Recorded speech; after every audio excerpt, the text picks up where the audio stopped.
Welcome back to the Flipped Save, where I flipped English football upside down. We're now in season 4, so we'll look at how some of those teams are getting on. A quick recap on where some of those teams are. Liverpool, now in League 2. Chelsea, Vanorama National League. Manchester United.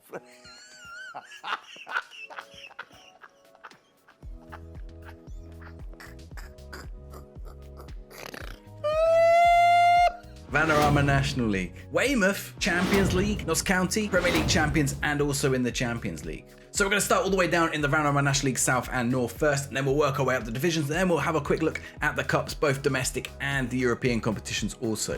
So this is how the Vanorama National League South ended up. You can see Brighton and Swansea came away with the points here. Pretty tight at the top of the table there. Fulham, Brentford, Bournemouth, close to getting promoted, but they're still missing out. There's a few Premier League teams and Championship teams still hanging in there. And down at the bottom then, there 3 of the teams were newly promoted in this season: Farnborough, Hendon and Hornchurch. Salisbury have been in the division for 2 seasons, but they've lost out. Kingstonian and the team staying up in their place. Mitrovic was top scorer, Jamie Donnelly for Brentford with the 2nd highest goal scoring, and even Ferguson in 3rd. In fact, 2 top scorers there for Fulham, but they did not manage to get promoted. They have a 76 goal difference. Swansea only have a 50, but Swansea have those 2 extra points over Fulham. Average rating, Lewis Dunk and McAllister for Brighton getting the highest there, and assist McAllister again for Brighton. On the transfer front, it's mostly people leaving the division. So for example, Christopher Ayer left Brentford for Porto for around 22 million. Zakiri leaving Brighton for Mönchengladbach for 8 million. Brighton losing quite a few players, in fact: Sima Sanchez, Jamal Lewis, Sadio Mento, Nathan Phillips, Andrew Moran. Maybe some of these are like players on the edge of the squad, but they're still leaving nonetheless. In fact, a couple of those went up to the Premier League, to Maidstone, to Weymouth. We'll have a look at some of those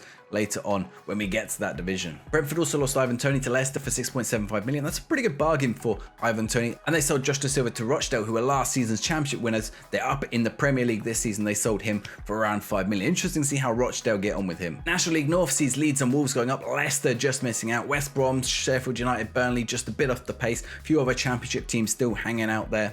And because of the way the teams are divided between North and South, we have perhaps our first casualty of a team dropping down the pyramid. So Altrincham only getting 17 points as well. It's pretty poor. They've dropped out the division. Tamworth, South Shields and Redditch also dropping out the division, but they only came into the division this season. Top goal scorer was Wout Weghorst for Burnley. He was also top goal scorer last season, and Burnley still have not got promoted. They finished all the way down in 6th. Patrick Bamford and Fabio Silva 2nd and 3rd in terms of top scorers, but Fabio Silva is certainly a long way off where Weghorst is with 31 goals. Perhaps this explains a little bit why Fabio Silva is off the pace. He has left Wolves in March to join Tottenham for 36 million. Few players leaving Leicester too. Patson Daka joined Mainz. James Justin has gone to Everton. Once again, for the most part, it's people leaving this division. Troy Parrott leaving from Blackburn to Darlington, for example. Reece Norton-Davies leaving West Brom for Darlington. So Darlington up in the Premier League, acquiring a few players from this division. They've also acquired Nathan Wood from Middlesbrough and Louis Sibley from Derby. One player coming down into the division was Stephen Bergwijn, who left Spurs to come join Leeds for 6.5 million.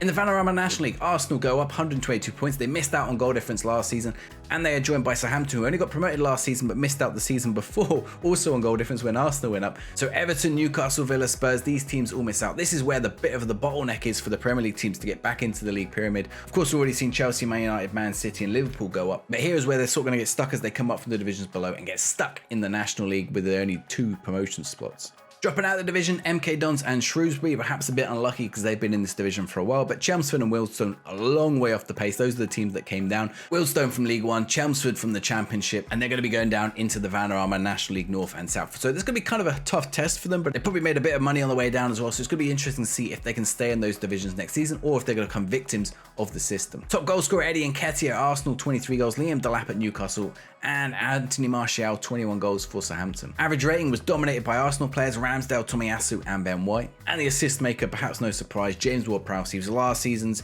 in the Vanorama National League South, and he's this season's in the Vanorama National League. He's helped them get promoted into League 2. In terms of managerial movements, there's a few interesting ones here.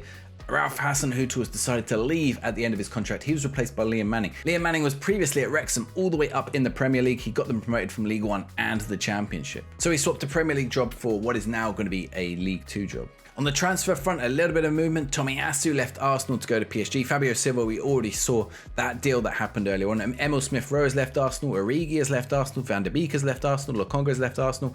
Ben White has left Arsenal for Chelsea. Buendia has left Arsenal. Arsenal have had a little bit of an excess. Balogun has left Arsenal for Liverpool. So they've lost quite a lot of players from Arsenal, but they've also brought in a few as well. They brought in Livramento from Southampton. They brought in Soyuncu from Everton. They brought in Scott McTominay from Man United. And they brought in Callum O'Hare from Coventry. Spurs only really brought in Fabio Silva, but they've had to let quite a few players go. Son went to Real Madrid. Oliver Skip has gone Man United. Brian Gill has gone to Hertha Berlin. Reguilon has gone to Atalanta, Eric Dyer has gone to Barcelona, Højbjerg has gone to Inter, Steven Bergwijn went to Leeds. There's been a bit of an exodus from Spurs, and only bringing in Fabio Silva to cover all the, I don't know if he's going to play all those positions, I don't know what they're going to do. So it'll be interesting to see how Spurs get on with that new team that they've had to assemble afterwards. Looking at League 2 now, and League 2 is interesting because it gives an opportunity for some of those teams that are in League 2 before to go up and make their way up the leagues before those Premier League teams get in, because of the little bottleneck that they have there at the bottom of League 2 and the top of the Vanorama conference. So Man United and Chelsea got promoted, 133 points, 130 points. That's a lot of points for a team to not win the league. But Cambridge joining them, and Port Vale, Swindon, Carlisle missing out in the playoffs. Braintree, Maidenhead getting relegated at the bottom there. They're going to be going down to the Vanorama conference, which is getting tougher and tougher. Harder and harder teams are in there. Top goal scorers, Marcus Rashford, Timo Werner and Mason Mount. Marcus Rashford getting 32 goals, pretty good going. Average rating dominated by Man United players Sancho, Rashford and Phil Foden. Yes, you did hear me correct. I said Phil Foden at Man United. And assist makers James Garner and Jadon Sancho topping off the charts. So there's that transfer. Phil Foden left Bayern Munich for 61 million, and he's gone to Manchester United to go down and play in League 2. Well, it's going to be League 1 next season, but it was League 2 for this season. Man United acquiring a few other players as well. They bought Oliver Skipp from Spurs. They bought Tavernier from Notts County. They bought Chris Mepham from Bournemouth. They bought Victor Gomez from Sevilla. They bought Leo Borges from Internacional. They built a little bit of a team there. They had to let some players go. So Luke Shaw has also gone to Real Madrid. Alanga has gone to Leipzig. Scott McTominay, we saw a little bit earlier, went to Arsenal. Chelsea have made some interesting moves. They brought in Hamza Chowdhury from Benfica. They brought in Bjorkens, I don't know if they're saying that right, from Molde. And they brought in Mohamed Fares from Lazio. But they also had to let some players go. So Lukaku went to Juventus for 55 million. Rudiger has gone to Dynamo Kiev for 28 million. Rob Holding, they let go to Sassuolo for 6.25 million. Matthew Murray, Levi Colwill, some of these youth players, Luke Crawford, these youth players have also had to be sold on. You can see some of the current Premier League teams have also managed to pick up some players from this division, mainly from the former League 1 and League 2 teams. But they're good players to pick up compared to the level of opposition they currently have in the Premier League.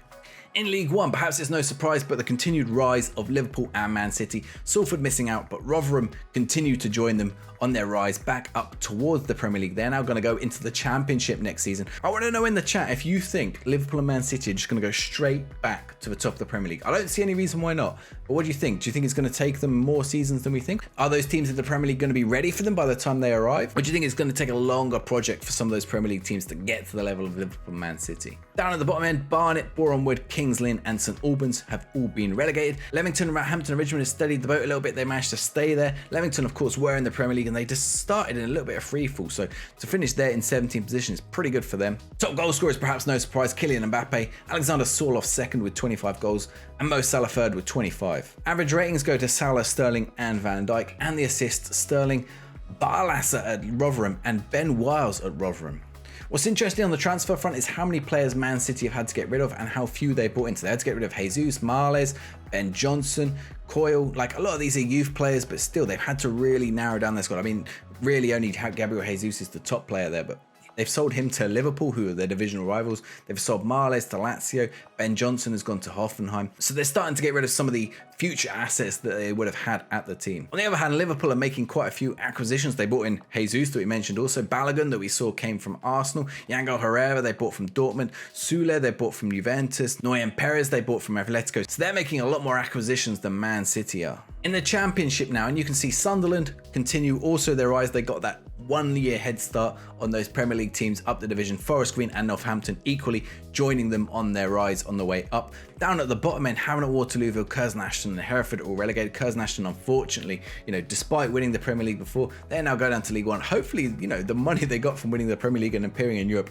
is going to be enough for them at least to stay somewhere around League 1, League 2. I would not like to see them go all the way down to the bottom after winning that title. Sunderland, Forest Green and Northampton are going to be interesting to see how well they get on with that 1 year head start on Man City, on Liverpool and those other Premier League teams as they come up. Top goal scorers Anderson and Edmondson at Sunderland and Dorking. Highest average rate went to Lewis Potter at Sunderland and the assist went to Embleton at Sunderland. Some managerial movements. Sunderland lost Alex Neil to Chelsea after Thomas Tuchel left the club. John Brady replaces them from Northampton, so Northampton then have to replace John Brady. They replace him with Lee Johnson, who was formerly the Huddersfield manager.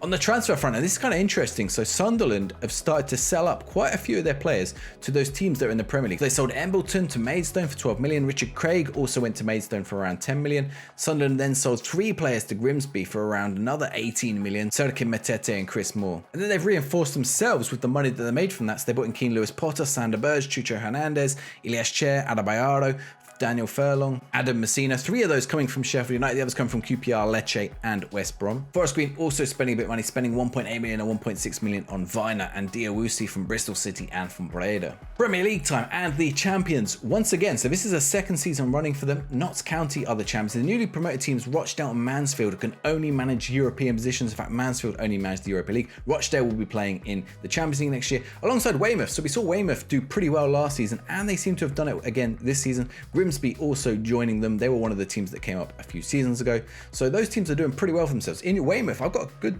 feeling about how Weymouth are going to start to do in this save. Down at the bottom end, we saw all the investment that Blythe made earlier has come to nothing.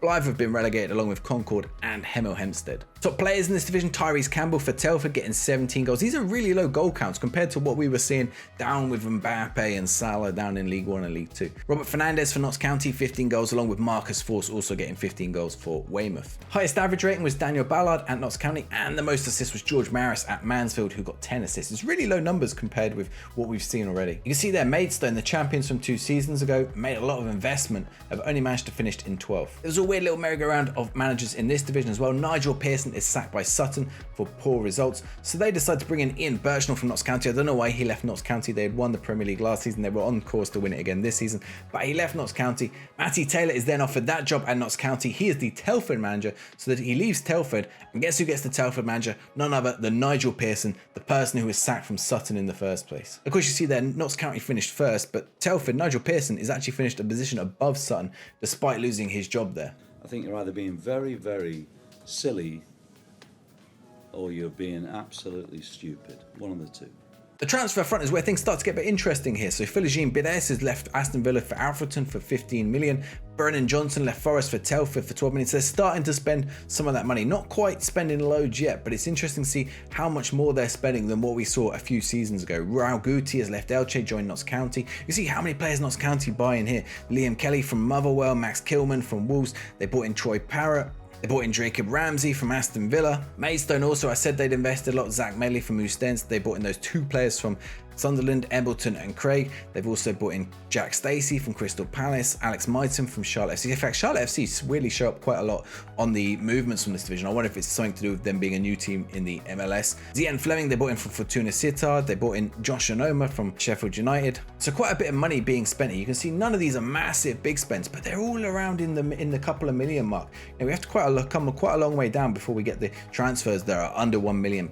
Builder-based FA Trophy, Newcastle beat out Everton. The Papa John's Trophy, which was messed up a few seasons ago, we noticed that some of the teams going in weren't quite right, and we worked out the reason was because a lot of the Premier League teams at the moment don't have under 23 teams, so it was drawing in teams from National League and the Conference League and all sorts of weird things. But it's starting to level out a bit now. You can see there's only really a few odd teams in here. Some Man City are still in there for some reason, Man United is still in there, Liverpool is still in there, but other than that, you know, Newcastle are no longer in there, as these teams have started to pick up more and more under 23 teams of their own. They've probably got the finances and the facilities to do that now. But as you can see, Liverpool beat out Man United in the final. The Community Shield was won by Liverpool over Notts County. Carabao Cup was fought out between Liverpool and Weymouth, so Weymouth got pretty far in that. The FA Cup, Man City beat out Sutton, so again, one of those former non-league teams going quite a long way in this competition. If we just check the results, you can see they beat Crystal Palace, then they beat Sunderland, and then they beat Chelsea on penalties. So it's a fair result for Sutton to get into the final, even if they did get battered by Man City. That does of course mean that Liverpool and Man City both have European spots next season. In the Europa Conference League, you can see Guiseley lost out to Atletico Bilbao. That's a strong team.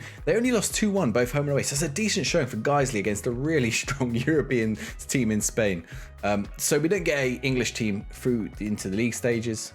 But in the knockout stages, a bit of a spoiler now, obviously, for the Europa League, but we can see Darlington are there. Darlington managed to actually beat out Poznan Lech. They drew 2-2 at home, and they won away from home. So they went into the second round, where they then managed to beat out Feyenoord. They beat Feyenoord 3-2 in aggregate, also drawing 1-1 at home. But in the quarterfinal, Lazio was too much for them, losing 7-1. But that's a decent run from Darlington in Europe. It was Celta Vigo who went on to win 2-1 against Athletic Bilbao in the Europa Conference League. In the Europa League, obviously we know what happened to Darlington. They finished third in the group. They were in a tough group with Roma and Dynamo Kiev. They beat Maccabi Tel Aviv twice, and they managed to get a draw with Dynamo Kiev. So that's a pretty good showing from Darlington in that division. You see AFC Telford were also in the competition, but they only managed to get one draw, which was with Leverkusen. They lost their other 5 games, but it's only a -10 goal difference, so they can't have been beaten by too much in those matches. It's a decent showing, but again, they get knocked out of the Europa League. You can see in the first knockout round of the Europa League, we do have Notts County, maybe a little bit spoiler for how they get on in the Champions League, but again, decent result. They beat out Rennes, and in the second round, they are knocked out, but it must have been a cracking match. 4-5 on aggregate against Roma, 2-2 at home. If they'd have got one more goal, they would have taken that to extra time and penalties. Atletico Madrid going on to win the tournament 1-0 against Porto. And finally, the Champions League. There are 4 spots for the English teams currently in the Champions League. Sutton United are the first those teams to come. They were in Group B. They only managed one draw, which was against Slavia Prague. They lost the rest of their matches, so they just dropped out of Europe after that. It wasn't a great time either for Grimsby, who got 6 losses, minus 17 goal difference. A bit grim for Grimsby, you might say. Notts County we saw finished third. They did only manage one win, but that was the same as Young Boys, and they beat Young Boys 4-1. So they were there on the head-to-head, and they got that third spot going into Europa League and having that decent run that we just saw. Weymouth at the bottom there, we saw they lost all 6 matches, but not too bad. Minus 12 goal difference. They can't have lost them by much more than 1 or 2 goals if they did. And finally, Liverpool. Liverpool, of course, won 5, drawn 2, did not lose any matches in the group stages, so perhaps it's not quite so bad that they're all the way down in those divisions. They were in a group with Napoli, Sporting and Real Sociedad. It's not a weak group, so to go through that unbeaten is a pretty decent result there for Liverpool. In the first knockout round, Liverpool knocked out Sevilla 3-2 on aggregate. In the quarterfinal, they beat Real Madrid. They beat them 5-3 on aggregate. But they lost to PSG in the semi-final, 1-0 at home, 3-0 away, 4-0 on aggregate. PSG, of course, went on to win the tournament 1-0 against Dortmund, which was played at the Allianz Arena in Munich, which got especially hurt for Dortmund. So the only other thing we haven't looked at is actually the Euros, which happened last summer. It happened after the end of the last video, but we'll see, has this affected how well the England team can perform? So you can see they were down in Group E with the Netherlands, Norway and Wales. They actually managed to pick up 2 wins. They lost 1 match, which was to the Netherlands, but they qualified from the group. So did Norway, actually in 3rd place. In the second round, they beat Switzerland 2-0, but in the quarterfinal, they lost to Serbia 3-1. It was the Netherlands from their group, in fact, who went on to win the tournament, beating Sweden 1-1 on penalties in the final. So that's how it looks after 4 seasons. Some of those teams in the Premier League are starting to do pretty well. Weymouth, Grimsby, Notts County. They're going to watch out for Sunderland coming in next season, along with Forest Green and Northampton. But they've still got another season or so before Liverpool, Man City at least make it into the division. Those clubs are starting to spend their money, which I think is really interesting. Starting to see some movements from ex-Premier League teams up into those clubs. So it's starting to level out the playing field across the whole of English football a little bit. I'm interested to see, if, especially down in League 1 and League 2, if any of those teams are going to pip the places to promotion before the former Premier League teams get a chance. As always, if you like this video, please hit the subscribe button and like the video. If I get to 500 subs, then YouTube gives me the ability to give out notifications for the channel, so I can keep you guys up to date with all kinds of interesting stuff. Over on TikTok, also, I'm doing mini breakdowns of the leagues and cups, and also in-depth looks at individual clubs if people make requests. And I'm also thinking of doing a live version over on TikTok, so let me know if that's something you would like. I've got to do a bit of work setting up if people have interest in that, but if they do, I'll put it up live on the TikTok, and then you can ask me what team you want me to look at. Let's say you want me to go look at Southport. I will go look at Southport. We can look at their finances, who they've signed, what formation they're playing, who they've bought in, who they've sold, what's going on around the club, any managers leaving and going. I realized I said players signed twice there, ignore me. And instead, why don't you go watch this video here, where I had a competition head to head with McKinn's FM, see who was the better of the PSG killers, his Marseille team or my Monaco team. Go check that out.